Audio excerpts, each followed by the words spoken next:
1967 was not a good year to be an Arab.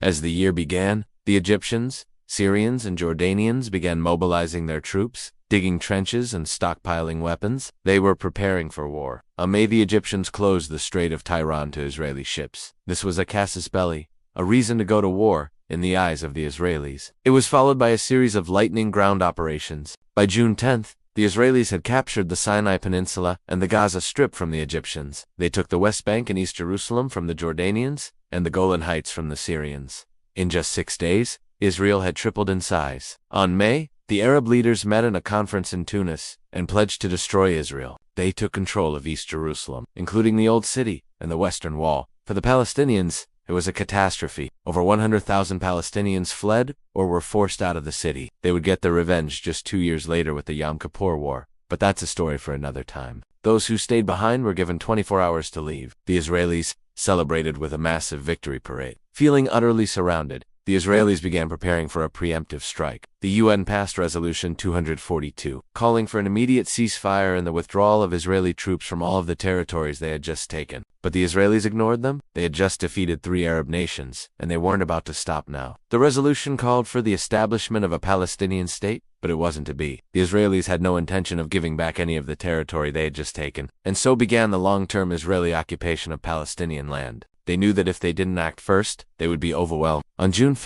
1967, the Israelis launched a surprise series of completely destroying the Egyptian Air Force in just a few hours. But the most important thing for the Israelis was that Jerusalem was now in Israeli hands once more. The world was shocked. There would be several more waves of Palestinian displacement. The Arabs were left humiliated and bitter. Thanks for watching.